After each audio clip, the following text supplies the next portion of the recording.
Express 8 விரைவு செய்திகளை தொடர்ந்து அடுத்த செய்திகளை விரிவாக பார்க்கலாம். கோவை சின்னதடாகம் பகுதியில் பிடிக்கப்பட்டு டாப் ஸ்லிப்பில் விடப்பட்ட காட்டு யானை சின்னத்தம்பி மீண்டும் ஊருக்குள் புகுந்துள்ளது.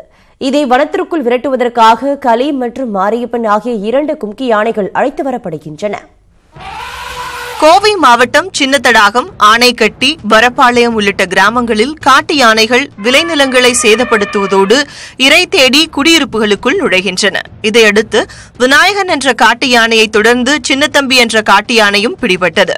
அதனுடன் சுற்றித் திரிந்த பெண் யானை மற்றும் குட்டியை விரட்டிய வனத்துறையினர் சின்னத்தம்பியை மட்டும் மயக்க ஊசி செலுத்தி பிடித்தனர். அப்போது தன் இடத்தை விட்டு செல்லாமல் முரண்டு பிடித்ததால் கும்கி யானைகள் முட்டி முட்டி சின்னத்தம்பியை லாரியில் ஏற்றின.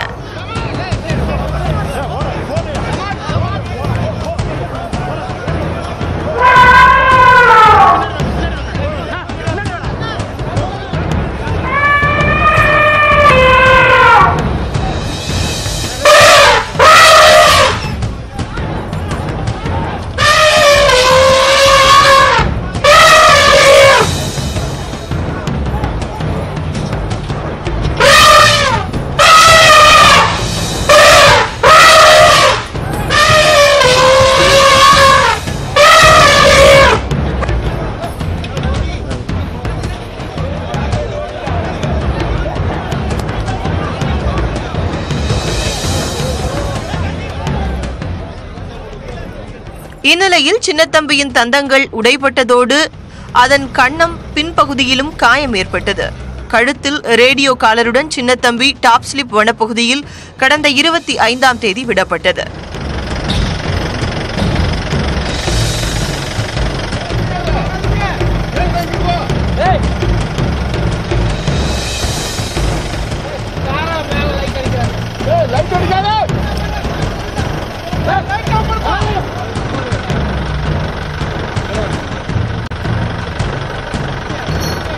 சின்னத்தம்பி மீதான காயத்தை கண்ட வனவிலங்கு ஆர்வலர்கள் சொந்த வனத்தை விட்டு சின்னத்தம்பி காடு கடத்தப்படுவது உலக அழிவுக்கான எச்சரிக்கை என வலைதளங்களில் சாடினர்.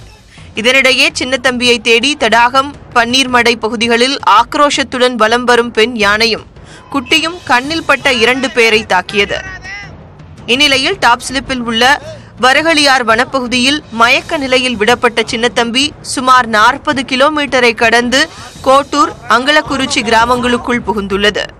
சின்னத்தம்பி கழுத்தில் GPS கருவி பொருத்தப்பட்டுள்ளதால் அது செல்லும் இடங்களை வனத்துறையினர் கண்காணித்து வருகின்றனர்.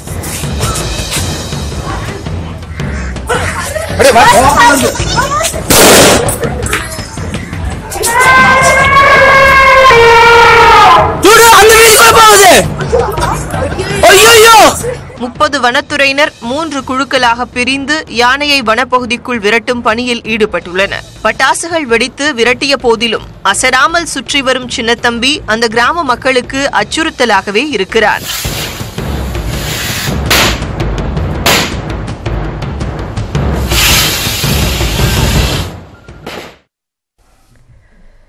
சென்னையில் டாக்ஸி ஓட்டுநர் தற்கொலைக்கு நீதி கேட்டு காவல் நிலையத்தை முற்றுகையிட்ட சக ஓட்டுநர்கள் சம்பந்தப்பட்ட காவலரை அடையாளம் கண்டு நடவடிக்கை எடுப்பதாக காவல்துறை சார்பில் உறுதியளிக்கப்பட்டதைத் தொடர்ந்து நள்ளிரவில் அங்கிருந்து கலைந்து சென்றனர்.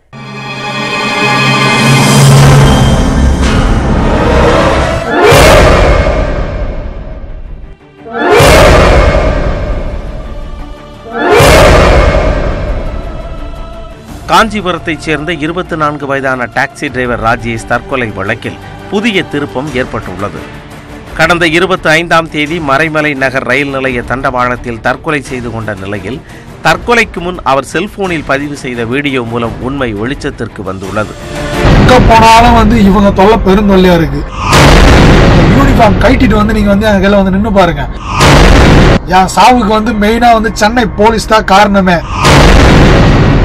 பெண் ஐடி ஊழியரை ஏற்றிக்கொண்டு பாடி சிக்னலில் இருந்து புறப்பட்ட ராஜேஷின் டாக்ஸியை அண்ணாநகர் செல்லும் முதல் சந்திப்பில் 2 போலீசார் தடுத்து நிறுத்தி காரை தாக்கியதோடு தரக்குறைவான வார்த்தைகளால் திட்டி ராஜேஷை அவமானப்படுத்தியுள்ளனர். நோ பார்க்கிங்ல இருக்குதா ஃபைன் போர்டு? நோ பார்க்கிங்கே கிடையாது. நான் நிறுத்திருக்கிறது ஒரு குப்பை தொட்டி ஓரத்துல. என் சாவுக்கு மெயினா சென்னை போலீஸ் தான் காரணமே, வேற யாருமே கிடையாது. மெயினா அதை மட்டும் சொல்ற பாருங்க. ஒவ்வொரு டிரைவரும் டெய்லியும் செத்து தான் வண்டி ஓட்டின்னு இருக்கான்.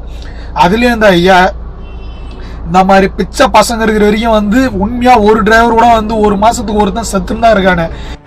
பெண் ஊழியர் முன்னிலையிலேயே ராஜேஷை தரக்குறைவான தகாத வார்த்தைகளால் திட்டியதால் ராஜேஷ் மனமுடைந்து தற்கொலை செய்து கொண்டது தெரிய வந்துள்ளது. இதுக்கு காரணமே அவனே வீடியோ எடுத்து போயிருக்கான். அந்த வீடியோ வந்து பேக்கப் எடுத்ததுக்கு அப்புறம் தான் தெரியும். பணம் பிரச்சனையும் கிடையாது, லவ் ஃபெயிலியரும் கிடையாது. அவன் என்னோட அவன் வந்து தைரியமான ஆளு. எல்லாத்தையும் ஃபேஸ் பண்ற எனக்கே ப்ராப்ளம்னாலும் அவன் தான் எனக்கு அட்வைஸ் பண்ணுவான். அப்படியே போட்டு அவெல்லாம் சாவறதுக்கு இதுவே கிடையாது. ஒரு பையன்கிட்ட ஒரு பெத்த தாயை பத்தி பேசலாம், அந்த மாதிரி எப்படி இருக்கு நீங்களே சொல்லுங்க. நீங்களும் ஒரு அம்மாவுக்கு புள்ள தானே சொல்லுங்க. ராஜேஷின் மரண வாக்குமூலம் குறித்த வீடியோவை அவரது உறவினர்கள் கால் டாக்ஸி ஓட்டுநர் சங்கத்திடம் ஒப்படைக்க தற்போது இந்த விவகாரம் பூதாகரமாகி உள்ளது. ராஜேஷின் மரணத்திற்கு நீதி கேட்டு கால் டாக்ஸி ஓட்டுநர்கள் சம்பவம் நடந்த பகுதிக்கு உட்பட்ட திருமங்கலம் காவல் நிலையத்தை முற்றுகையிட்டனர்.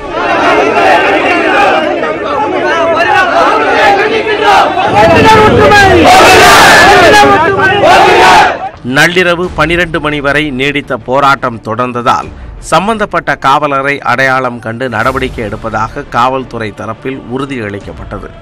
இதையடுத்து ராஜேஷின் உறவினர்களும் கால் டாக்ஸி ஓட்டுநர்களும் அங்கிருந்து கலைந்து சென்றனர். நியாயமான விசாரணைகளை மேற்கொள்ளணும் அப்படின்னு கேட்டிருந்தோம். அதற்கான உறுதிகளை கொடுத்துருக்காங்க. 3 நாட்கள், அதிகபட்சம் 3 நாட்களுக்குள்ளார விசாரிக்கிறேன்.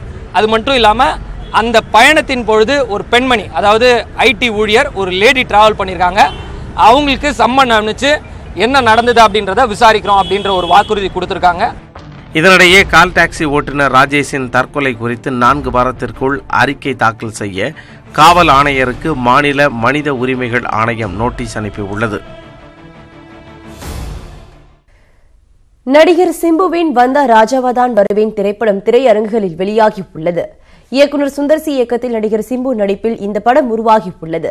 மேகா ஆகாஷ், கேத்ரின் தெரேசா, ரம்யா கிருஷ்ணன் உள்ளிட்டோர் நடித்துள்ள இந்த படத்திற்கு இசையமைப்பாளர் ஹிப்ஹாப் ஆதி இசையமைத்துள்ளார். சென்னையில் பல திரையரங்குகளில் காலை 5 மணிக்கு படம் திரையிடப்பட்டது. ரசிகர்களின் ஆட்டம் பாட்டத்தில் சென்னை ரோஹிணி திரையரங்கம் களை கட்டியது. சிம்புவின் கட் அவுட்டுக்கு பால் ஊற்றி ரசிகர்கள் கொண்டாட்டங்களில் ஈடுபட்டனர். அந்த திரையரங்கில் 5 மணி காட்சிக்கு நடிகர் சிம்பு ரசிகர்களோடு அமர்ந்து படத்தை பார்த்து ரசித்தார்.